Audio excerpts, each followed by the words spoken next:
Good morning dear students. दोबारा हम लोग यहाँ पे एक तरीके से आपके जो क्लास 9 है उसमें जो पहला चैप्टर है पालमपुर की कहानी, the story of village Palampur, उसको थोड़ा सा हमने डिटेल में किया है। पिछले लेक्चर में आपने पढ़ा कि उत्पादन के साधन जो मैंने बताए थे आपको 4 तरीके के, लैंड, लेबर, कैपिटल, एंटरप्रेन्योर, उसी को दोबारा से मैंने रिवाइज किया है। तो आप ये देखिए, ये उत्पादन के साधन है। एक आपका भूमि है, क्योंकि बिना भूमि के आप उत्पादन नहीं कर सकते। कोई भी आपको फैक्ट्री लगानी है या कुछ करनी है तो उसके लिए आपको लैंड चाहिए। दूसरा क्या है कि लेबर है। अगर आपके पास भूमि अवेलेबल हो गई है तो उत्पादन करने के लिए लेबर भी चाहिए प्लस मशीन भी चाहिए जो है। तो दूसरा आता है इसमें लेबर, जिसको हम लोग श्रम बोलते हैं।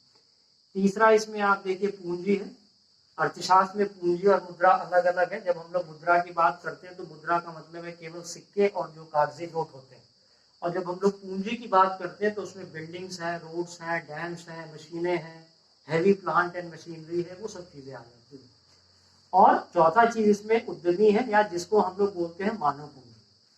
ये मानव पूंजी आप देखिए इन तीनों उत्पादन के साधन में सबसे ज्यादा इंपॉर्टेंट है, क्योंकि यही अपने आविष्कार करेगा, कुछ ना कुछ जो है वो नए नए साधनों को विकसित करेगा। तो ये मानव पूंजी जो आप देखिए वो पूंजी, श्रम और भूमि की तुलना में सबसे ज्यादा महत्वपूर्ण है। और इसमें देखिए इन सब की कीमत निर्धारित है अर्थशास्त्र में। भूमि की कीमत है लगान, कि अगर आपने भूमि पे कोई मकान बनाया है, उसको किराए पे दिया है तो आपको लगान प्राप्त होगा। श्रम है, कहीं पे श्रमिक जाता है काम करने के लिए, उसके बदले में उसको मजदूरी मिलेगी। और पूंजी के बदले में आपको ब्याज मिलेगा। और जो उद्यमी है वो हमेशा लाभ प्राप्त करने की कोशिश करेगा। तो ये क्या है कि उत्पादन के साधन की ये कीमत है। भूमि की कीमत लगान, श्रम की मजदूरी, पूंजी की ब्याज और उद्यम का लाभ। अब इसमें एक चीज बताई गई है कि उत्पादन किस तरीके से होता है। तो उत्पादन में वृद्धि के कारण आप देखिए, वेस्ट टू इंक्रीज प्रोडक्शन, इसमें मैंने कुछ कारण लिखे हैं जिसको आप थोड़ा सा डिटेल में कर लीजिएगा। पहला है कि ज्यादा भूमि पर कृषि की जाए, और आजकल आप देखिए कि भूमि कृषि की कम होती चली जा रही है। इस वजह से क्या है कि समस्या ज्यादा है। दूसरा आप देखिए सिंचाई के पर्याप्त साधन अगर आपके पास है, अच्छे साधन है, तो अच्छी फसल होगी। बहुविधि फसल प्रणाली है, ये आजकल साल भर जो है वो फसल उगाई जाती है ना। और एक जो है वो आधुनिक संसाधनों का प्रयोग करते हैं, जिसमें आप कीटनाशक और रसायन का प्रयोग करते हैं और उत्पादन में वृद्धि ज्यादा करते हैं। क्योंकि ज्यादा भूमि इस समय मौजूद नहीं है, तो इसलिए हम लोग क्या करते हैं कि 1960 में, मिड 1960 में आप देखें तो हमारे यहाँ एक हरित क्रांति आई थी।